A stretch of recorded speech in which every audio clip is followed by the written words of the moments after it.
Well, hello there, friends. Bouillon Tea back again. I just wanted to talk a little bit again. I'm kind of, rehearsing for some things that I want to do here in the future, getting set up. So this is just free talk, nothing outlined, nothing scripted, just a few things on my mind that I'd like to talk about.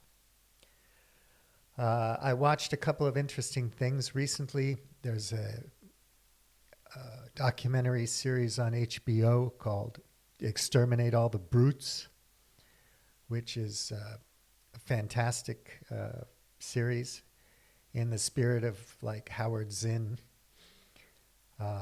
only more modern. It's very intense. It's a heavy view, but it's about, how the world developed over hundreds of years and what the powerful forces have been doing during that time. The British East India Company, the Dutch East India Company, the Belgians in the Congo, the colonization of the Americas, not really blaming anybody or shaming anybody, just kind of talking about how it is, right? And in recent decades, the world has gotten better. Less people in poverty, less misery, less war, even though we're still in a hot world and anything can happen. But in general, if you want to think about being an indigenous person in the Congo 100 years ago or so, when the Belgians came in to get all the rubber, it wouldn't be very nice unless you were a Belgian person who was selling rubber. And when we look back, things might not have been as nice as we might think. Life expectancy was shorter. People didn't live past 5, a lot of people. And today, I think we might agree that it's not so bad if you're lucky enough to have been born in a certain time and place with a nice family.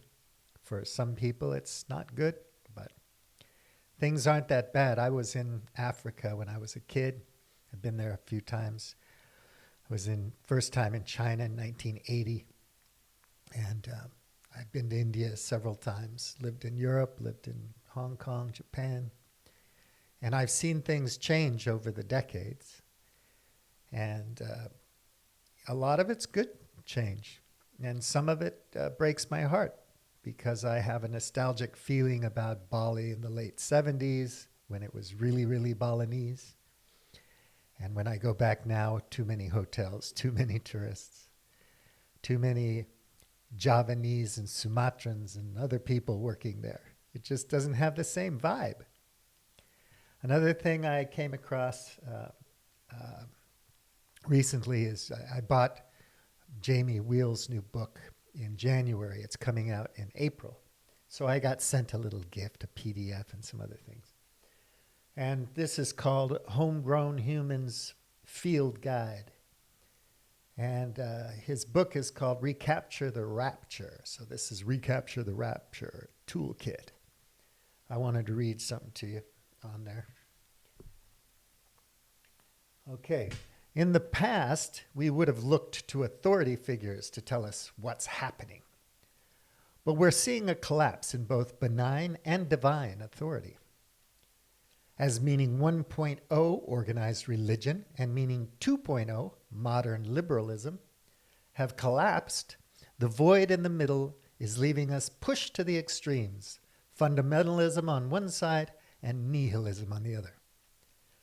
The nuns, aka the moderate middle, have no one to lean on.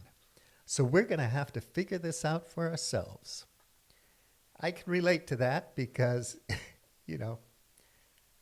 I'm a bit older than some of you, I guess, and I can remember a time when there wasn't the same kind of identity politics we have now, and the same kind of political correctness that we have now, and the same kind of, the mad backlash in academia and all that kind of thing. It's getting a bit absurd, and we're all kind of retreating to our narrow little bubbles, and our minds are closing down. And we're not having open, creative dialogue with people. We're not in a community where we can learn from each other and experience one another's differences and so on, which is sad because it shuts down our imagination.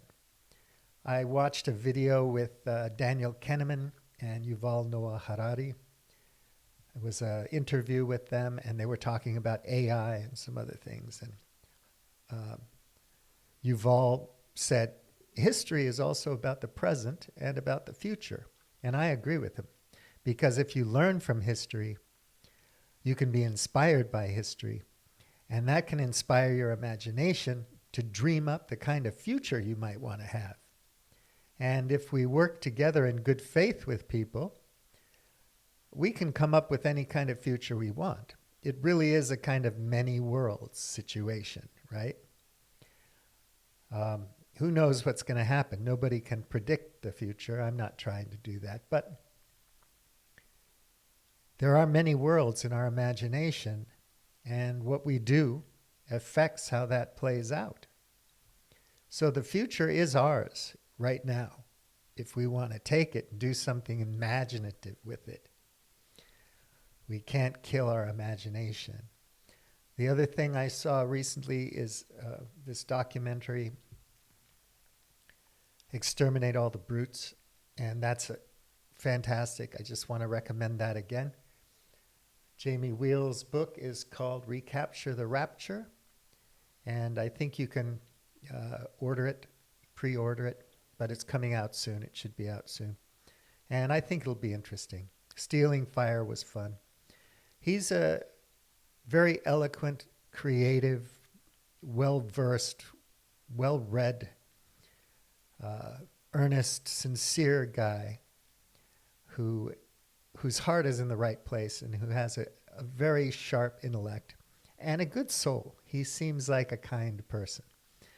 We're all selling something, but I think whatever he's selling, it's good, and it comes from the right place. So you might want to read that book. Anyway, those are my recommendations for now. I'll leave links in the description of the video.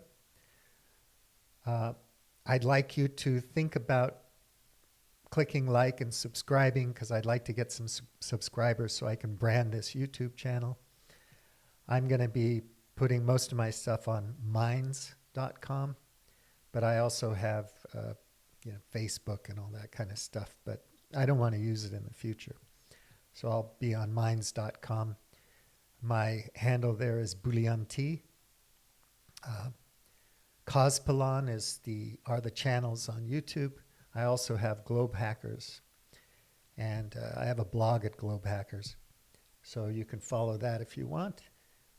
And in the future, I'm going to be telling some stories here that you might find interesting. I want to tell stories. I was a filmmaker, and I worked in advertising and in technology and so on over the years. Did a lot of things. And now I just want to do something simple and see where that takes me. So again, I appreciate you. Thanks a lot for watching, and I'll talk to you again soon. Uliam T.